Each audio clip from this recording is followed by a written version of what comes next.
everyone, and welcome back to my channel. Today begins the new Hebrew month of Elul, so Rosh CHODESH TOV. This is a very powerful month, one of the most powerful months of the year, and I wanted to speak a bit about it, a bit about the Kabbalah and the understanding, so we know how to go into this month, which is one of the most important ones of the year.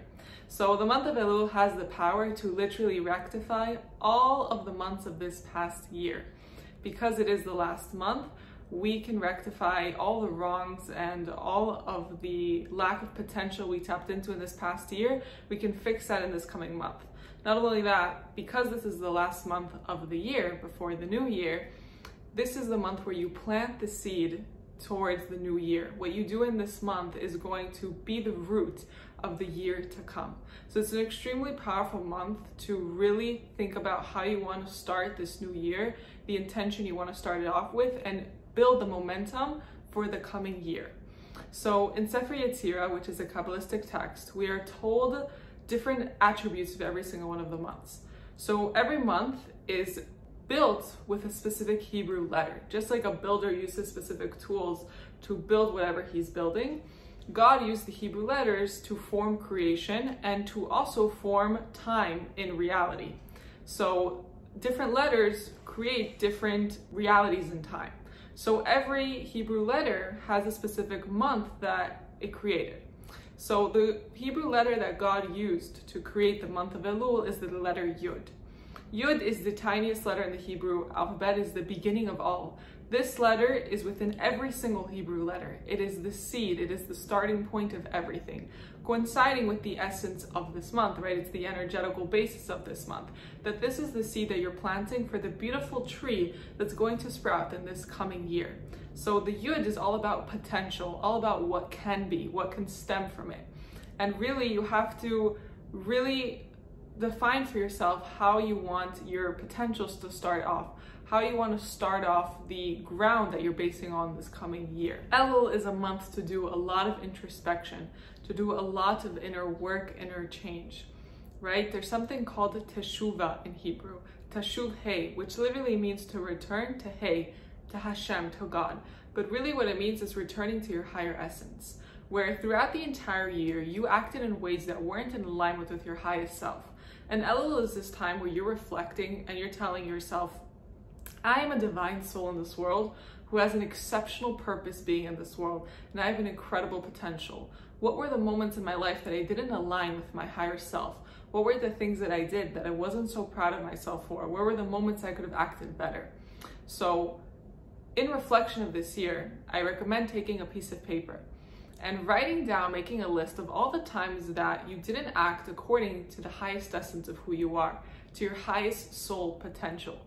And write them down. What did they look like? And then next to all of those moments, write down how your highest self looks. What is the solution to those problems, right? So if something you didn't like is how much you slept in this whole year, the solution to that would be getting up early.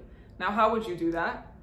The number one way to wake up early is to go to bed on time, right? So write down on a piece of paper the things you're not so proud of yourself for, and it's not to be harsh on yourself, but it's to grow, it's to become a better person, to reflect on yourself. So write down what you're not so proud of for yourself this past year, what moments you didn't act in alignment with your higher self, and write how does your higher self act in this coming year and how you're gonna get there. So this month is all about self-reflection, and the sign of this month is a virgin, is Betula, right? It's Virgo. And Virgos are perfectionists, right? And that's the energy we kind of want to have in this month. We want to be in this state of refinement, of perfecting ourselves, of really getting into the little details of who we want to be in this life. Because here, like the Yud, the seed of this coming year, we're setting the seed, right? Just like the letter, the potential of what this whole year is about to come. So it's a time where we want to be a Virgo. We want to tap into who a Virgo is, a perfectionist, somebody who cares about the details, somebody who really wants to make that list, who wants to perfect themselves as a person, right? That's the energy we're going into with this month. And the tribe of this month is Gad, right? Gad, literally in Hebrew, means mazal. it's like your fortune, right? It's like, for lack of a better translation, mazal is like the astrological alignment of your life when it's flowing. It's your good luck, per se. That's what God literally means. Not God, but God. So he is one of the 12 tribes, and he is the 12 tribes that corresponds to this month, because there's 12 tribes according to the 12 months. So alluding here is this idea that in Elul, you're setting up your mazal for the rest of the year, the way that your life is going to flow for the rest of the year. This is how important this month is. You may be asking, how do I decide that? Doesn't God decide that for me? Well, the truth is that you are the co-creator of your own life, where God gives you the ability to co-create your life. How so? With the actions, the thoughts, and the emotions that you choose to hold. When you change your actions for the better, and you put your mindset on a higher perspective, and you become a master of your emotions, you become a co-creator of your life. So we are automatically co-creating the lives of our internal being. So if I'm in a negative state internally, if my actions are negative and my emotions are negative, then I'm co-creating a life that is constantly appearing to be negative. And that's the way most people live. They're co-creating their own realities to be negative and to be filled with lack.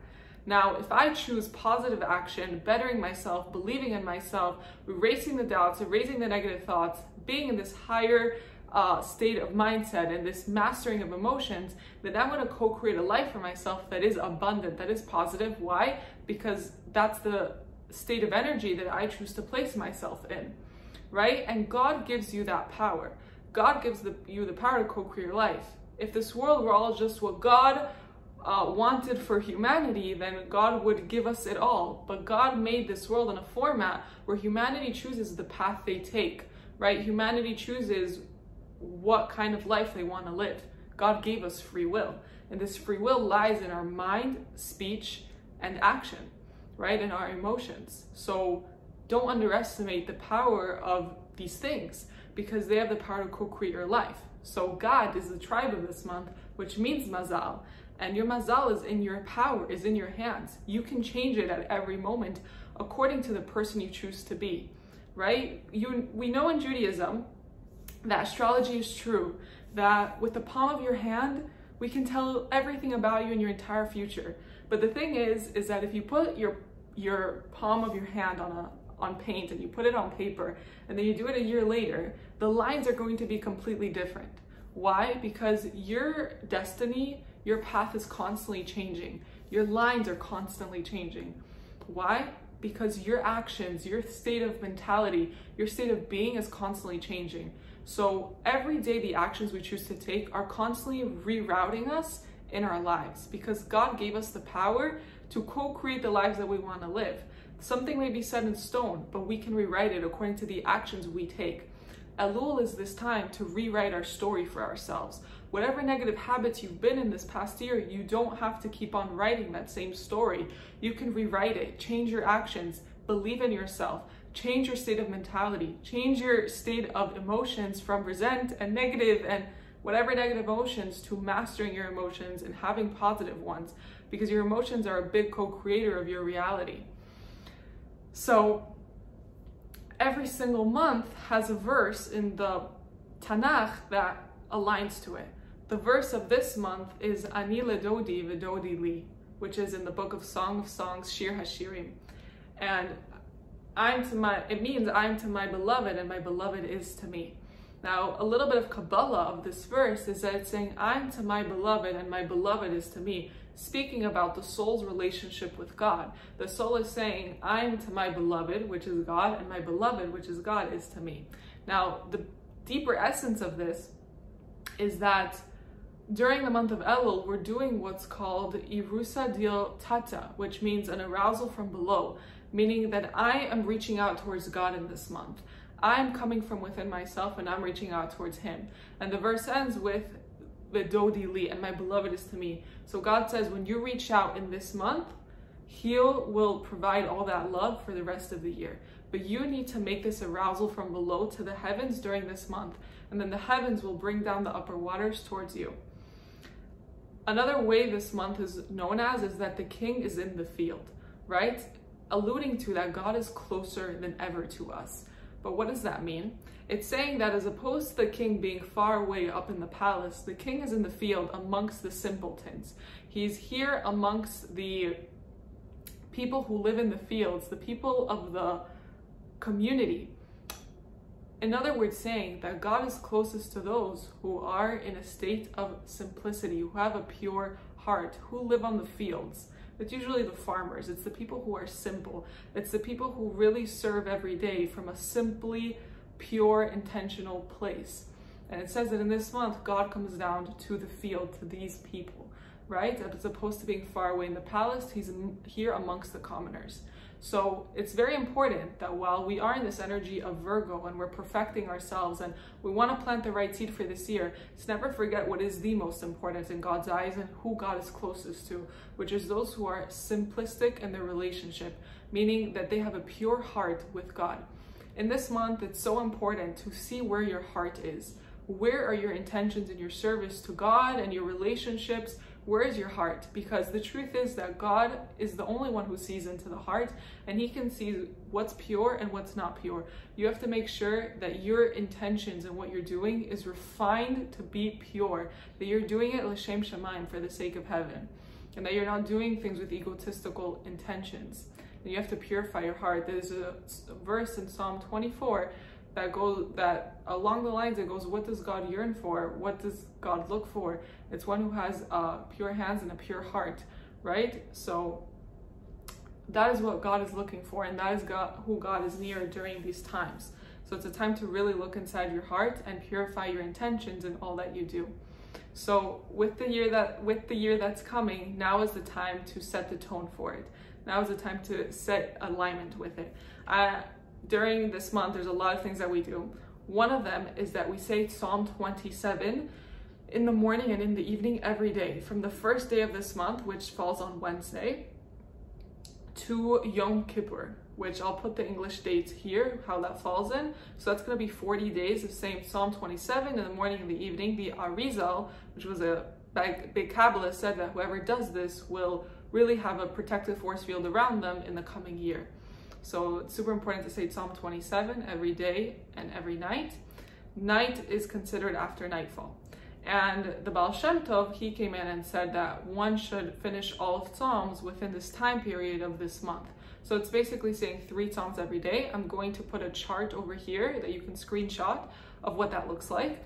So you can say it. I highly recommend you say it. It really changes things. Like, you don't understand how much the effort you put into this month will actually affect the rest of the year. So you want to give it your all this month. You want to really be on your highest self, because in 30 days it's Rosh Hashanah. Rosh Hashanah is the new year, but really what it is, it's the day of judgment. And this isn't just for Jews, it's for Gentiles as well. It's for the whole world. It's the day that God judges the entire world. So in order to come into that day as your highest self with your greatest power, you want to refine yourself in this month. You want to prepare yourself during this month. So it's super important, above all else, to really look within yourself and see how you can change for the better, how you can refine yourself, how you can be the person that you want to be. We tend to think that life is for granted, but it is not. So every day we have to wake up and try to make the most of the life that God gives to us. And it's in this time where you really want to ask yourself, how can I make the most of the life that God is giving to me? So I wish you guys a beautiful month ahead. May it be super blessed for every single one of you. It's an energetically powerful month for self-refinement and working on yourself, planting that seed, doing the inner work to be the person that you want to be this year.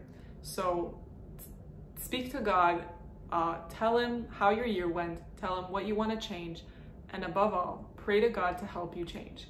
If you don't pray to God to help you, you won't. Pray to God to help you with your laziness. Pray to God to help you with your jealousy.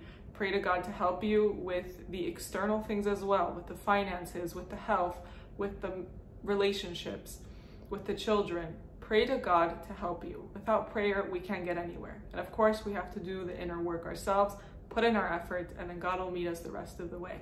So I'm wishing you guys a beautiful month ahead. And this was just a little bit of an idea of what this month is all about, and just kind of wanting to help you guys to not take this month wasted. You know, you want to really use it. So don't be on the loose, be on alert, trying to be the best version of yourself. So Rosh Chodesh Tov, and I wish you all the very best, always.